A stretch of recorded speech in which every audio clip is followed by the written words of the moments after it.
जय श्री महाकाल। मैं ज्योतिषाचार्य पंडित ललित तिवारी आप सभी का स्वागत करता हूं आपके अपने YouTube चैनल ज्योतिष भक्ति साधना में। चैनल को सब्सक्राइब अवश्य कर लें और बेल आइकन को दबाएं। जय श्री महाकाल। अधिक मास का प्रदोष व्रत कब है और प्रदोष व्रत की कथा किस प्रकार है? साथियों, अधिक मास के कृष्ण पक्ष का प्रदोष व्रत इस वर्ष रविवार के दिन है। अधिक मास में जो कृष्ण पक्ष है उसमें रविवार के दिन त्रयोदशी तिथि के दिन 13 अगस्त को प्रदोष व्रत है और रविवार के दिन प्रदोष व्रत होने से इसका नाम रवि प्रदोष है और रवि प्रदोष का महत्व अत्यधिक है। साथियों, वह जानने के लिए आइए जान लेते हैं रवि प्रदोष की कथा के विषय में। किस प्रकार है रवि प्रदोष की कथा? रविवार के दिन यह व्रत आने के कारण इसे रवि प्रदोष व्रत कहा जाता है।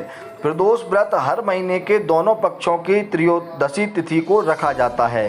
एक समय सर्व प्राणियों के हितार्थ परम पावन भागीरथी के तट पर ऋषि समाज द्वारा विशाल संगोष्ठी का आयोजन किया गया। इस सभा में व्यास जी के परम शिष्य पुराण वेत्ता सूत जी महाराज हरि कीर्तन करते हुए पधारे। सूत जी को आते हुए देखकर सौनकादिक 88,000 ऋषि मुनियों ने उन्हें खड़े होकर के दंडवत प्रणाम किया। महाज्ञानी सूत जी ने भक्ति भाव से ऋषियों को हृदय से लगाया तथा आशीर्वाद दिया।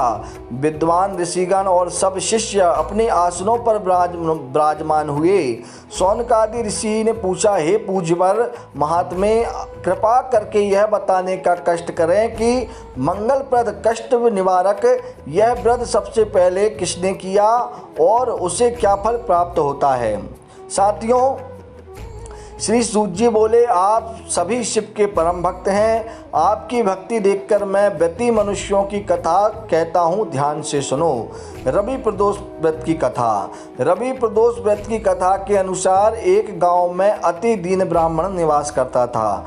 उसकी साध्वी स्त्री प्रदोष व्रत किया करती थी। उसे एक ही पुत्र रत्न था। एक समय की बात है कि वह पुत्र गंगा स्नान करने के लिए गया। दुर्भाग्यवश मार्ग में चोरों ने उसे घेर लिया और वे कहने लगे कि अब हम तुम्हें मारेंगे नहीं, तुम अपने पिता के गुप्त धन के बारे में हमें बता दो। बालक दीन भाव से कहने लगा कि बंधुओं, हम अत्यंत दुखी दीन हैं, हमारे पास धन कहाँ है? तब चोरों ने कहा कि तेरे इस पोटली में क्या बना हुआ है? बालक ने निसंकोच कहा कि मेरी माँ ने मेरे लिए रोटियां दी हैं।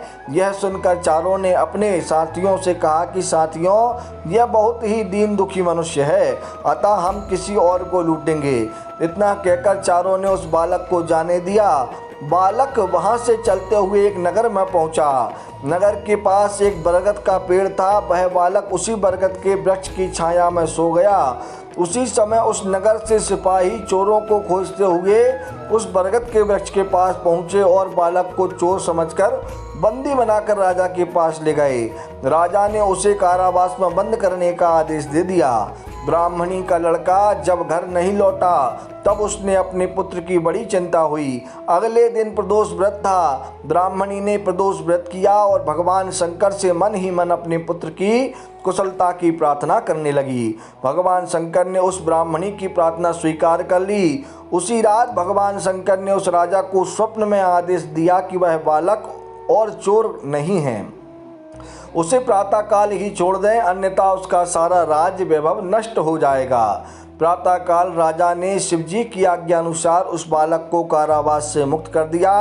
बालक ने अपनी सारी कहानी राजा को सुनाई। सारा वृत्तांत सुनकर राजा ने अपनी सिपाहियों को उस बालक के घर भेजा और उसके माता पिता को राज दरबार में बुलाया। उसके माता पिता बहुत ही भयभीत थे। राजा ने उन्हें भयभीत देखकर कहा कि आप भयभीत ना हो, आपका बालक निर्दोष है। राजा ने ब्राह्मण को 5 गांव दान में दिए, जिससे कि वे सुखपूर्वक अपना जीवन व्यतीत करने लगे। साथियों, इस प्रकार है रवि प्रदोष की यह पावन कथा, जो हमें हमारे जीवन में सभी प्रकार के संकटों से बचाने वाली है। तो साथियों, जो भी प्रदोष का व्रत करते हैं वह रवि प्रदोष के दिन भगवान शिव का पूजन कर और इस कथा को अवश्य श्रवण करें। जय श्री महाकाल, हर हर महादेव।